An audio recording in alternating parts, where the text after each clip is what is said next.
amazing story about this Incan emperor. The Incas deified the sun, yet the deity of the sun god was questioned by the emperor. Pachacuti pointed out, if the sun is really God, why doesn't he ever do anything original? Some priests of the sun reacted with bitter hostility. How would the masses react when the priests announced, everything our priesthood has taught you has been wrong? Inti is not God after all. You know, we all want prosperity. The question is, where do we get real prosperity? At Financial Foundations Limited, that is the sponsor of the website wisdomwithwealth.org, our motto is building lasting prosperity. How do we get lasting prosperity? Normally what happens is that we try our very best, and then when our very best is not good enough, we turn to a higher power to fill in the gaps, to do things we can't do on our own. Today I'm going to talk about a higher power that was worshipped all over the world, from ancient Egypt even to Central and South America. And that higher power is the sun.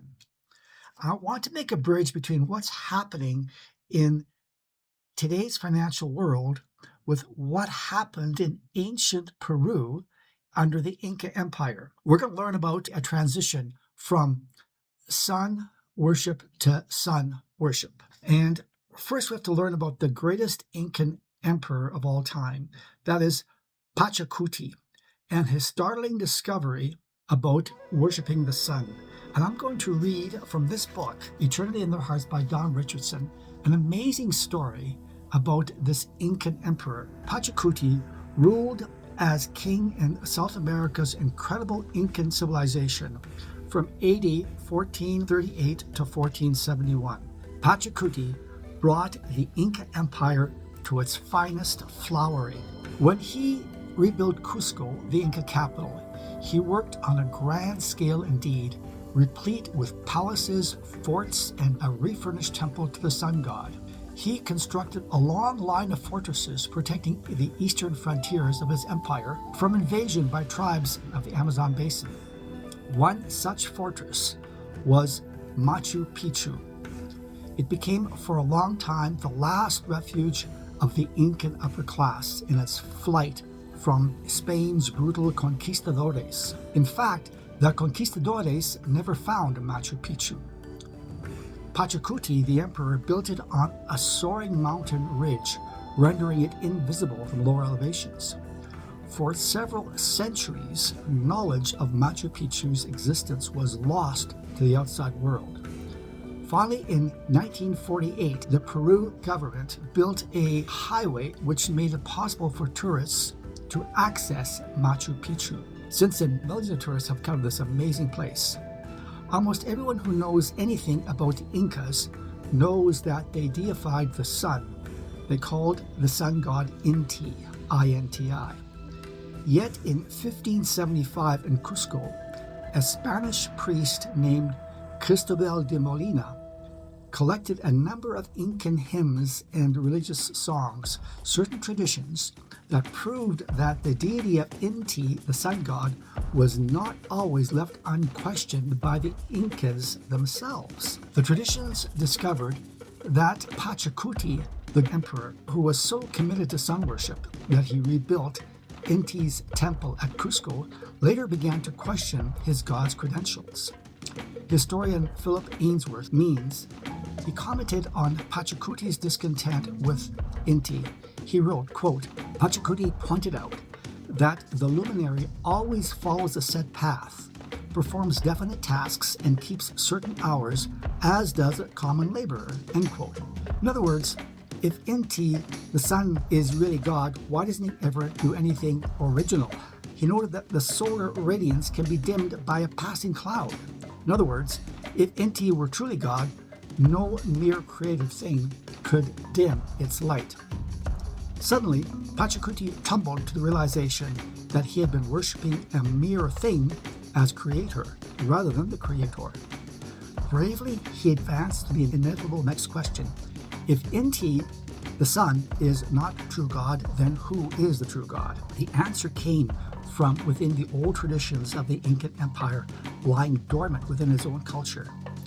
Pachacuti took the testimony that he himself had derived directly from creation and aligned it with his own culture's almost extinct memory of Viracocha, the Lord, the omnipotent creator of all things. All that remained of earlier Incan allegiance to Viracocha was a shrine located in the upper Viracocha Valley.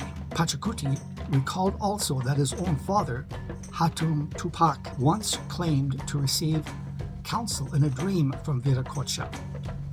Viracocha reminded Hatu Tupac in that dream that he was truly the creator of all things. Hatu Tupac promptly renamed himself, dare we say presumptuously, Viracocha. Now imagine this, a God who created all things. Pachacuti concluded, such a God deserves worship, and it would be inconsistent at the same time to worship part of his creation as if it were him. Pachacuti came to a brisk decision. This Inti son as God nonsense had been around long enough as far as he and his upper class subjects were concerned. Pachacuti took action. He called a Congress of the Priests of the Sun at a place called Coricancha. In fact, one scholar dubs the Congress of the Council of Coricancha, thus ranking it among the great theological councils of history.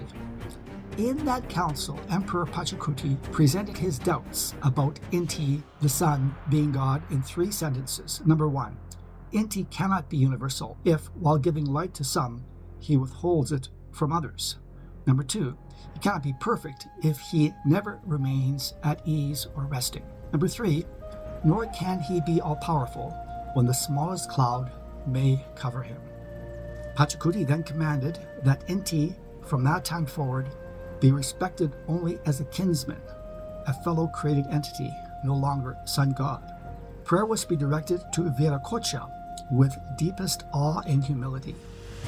Some priests of the sun reacted with bitter hostility. Pachacuti's statements hit their vested interests like bombshells.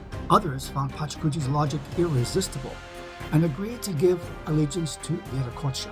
Of these, many were troubled, however, by one very practical problem. How would the masses react when the priests of the sun announced, "Everything our priesthood has taught you these past few centuries has been wrong. Inti is not God after all. These immense temples you built for him with awesome toil and at our command are useless. They're vain. All rituals and prayers connected with Inti are futile. Now we must again begin at ground zero and worship the true God, Viracocha." Might not such announcements arouse cynicism and even trigger social upheaval? Pachacuti bowed to political expediency. He ordained that the worship of Viracocha was to be confined to the ruling caste, for he thought it was too subtle and sublime for the ordinary folk.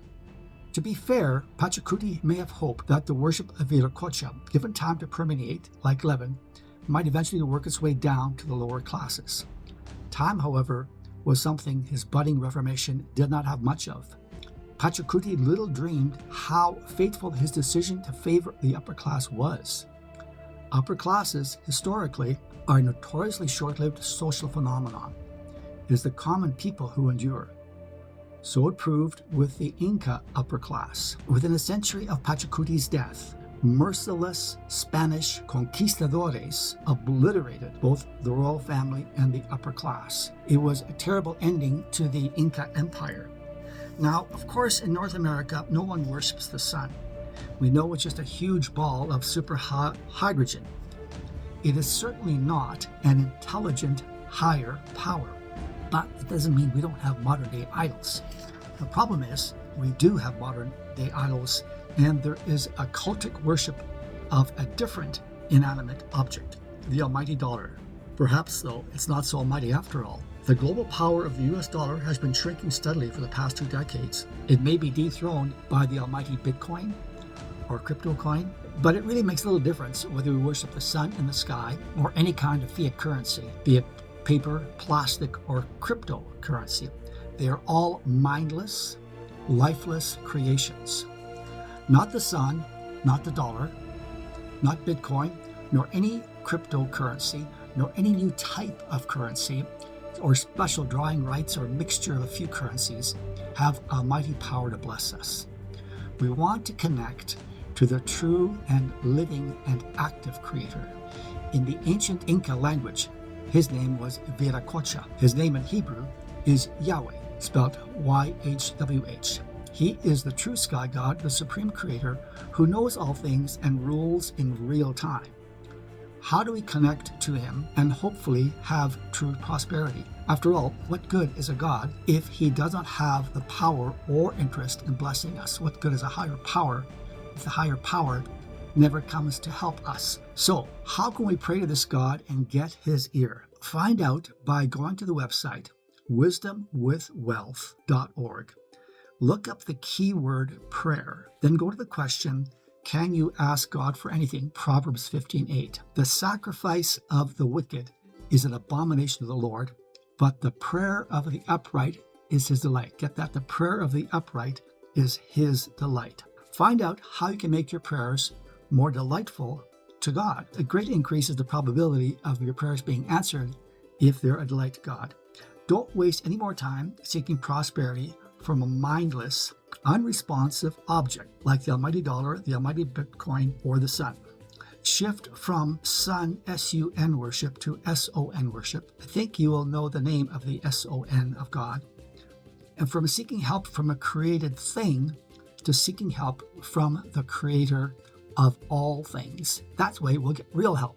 Because after all, as I said at the beginning, we want prosperity and we want lasting prosperity, but we got to go about it in the right way. So I hope this short video has been an encouragement to you. Remember, go to the website wisdomwithwealth.org and find out how to pray in such a way that your prayers are delight to the Creator God. See you next time.